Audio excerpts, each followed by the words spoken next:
¿Alguna vez tuviste la oportunidad de ver a una tortuga acuática desovando? En este video te muestro el proceso completo. Acompáñame a descubrir uno de los eventos menos observados de la vida de estas criaturas.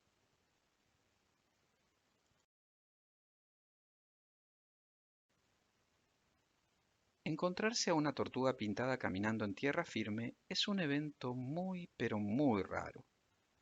Estos animales habitan en cuerpos de aguas someros y de poca o nula correntada, como lagunas, riachos, cañadas y tajamares. Ese es su hábitat y donde pasan prácticamente toda su vida. Están perfectamente adaptados a ese ambiente, como lo demuestran su caparazón hidrodinámico y sus patas palmeadas. Allí se alimentan de vegetales y de pequeños animales como insectos, peces, anfibios y crías de aves, entre otros. También es su mejor protección contra predadores, ya que se sumergen inmediatamente en caso de peligro. Pero estamos a fines de diciembre, es decir, el inicio del verano en el hemisferio sur, y eso explica este encuentro tan especial. Esta es una hembra, que abandona la seguridad de la laguna cercana para cumplir con la función vital del desove, lo que permitirá el nacimiento de una nueva generación de la especie. Es una tarea ardua y peligrosa, ya que en tierra la tortuga no tiene forma de escapar de posibles predadores, así que por los próximos minutos será muy vulnerable. Lo primero que debe hacer es buscar el lugar indicado para excavar el hueco en el suelo donde depositará sus huevos. Fíjate cómo va tanteando el terreno usando sus patas delanteras para encontrar el lugar ideal.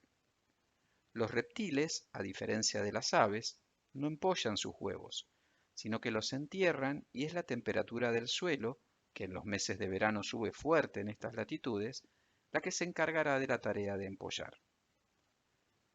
Una vez definido dónde realizará la puesta, la hembra comienza a cavar un pequeño pozo usando sus poderosas patas traseras, que están equipadas con fuertes uñas.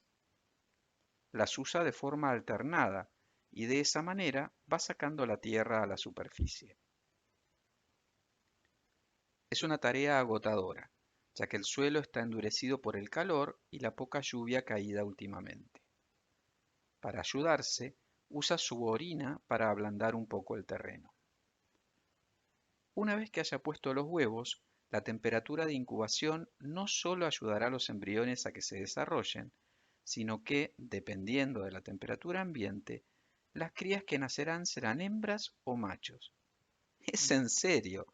Si la temperatura ambiente durante los 2 a 3 meses de incubación permanece mayormente por debajo de los 27 grados centígrados, nacerán machos. Si permanece en promedio por encima de ese valor, nacerán hembras. Sorprendente, ¿no? Ha pasado ya casi una hora desde que empezó, y nuestra amiga sigue firme en su propósito de que el pozo de incubación llegue a la profundidad correcta. Ahora sí, la profundidad es la adecuada y la hembra comienza a poner sus huevos.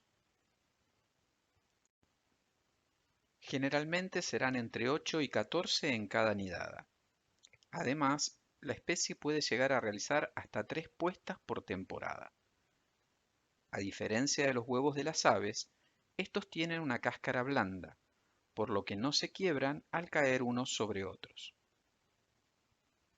Es importante tener en cuenta que si bien aquí los vemos en una rápida sucesión, hay pausas entre la postura de cada huevo. Una vez que los huevos ya están depositados, viene la tarea de cubrir nuevamente el pozo y disimular el lugar para que posibles oportunistas no destruyan el nido. Uno de los potenciales predadores es el lagarto overo, muy común en esta zona, que si encuentra la nidada, excavará con sus fuertes patas anteriores y consumirá los huevos. Bueno, la tarea de la hembra ya casi ha concluido. Ahora está muy preocupada en disimular muy bien el lugar donde ha excavado. Y ahora sí, por fin su trabajo ha terminado. Han pasado 2 horas y 25 minutos desde que la vi por primera vez y ahora está en condiciones de volver a la seguridad de la laguna. Si todo va bien, en unos 60 a 90 días, pequeñas tortuguitas de unos 5 centímetros de largo emergerán y buscarán llegar a la seguridad del agua lo antes posible.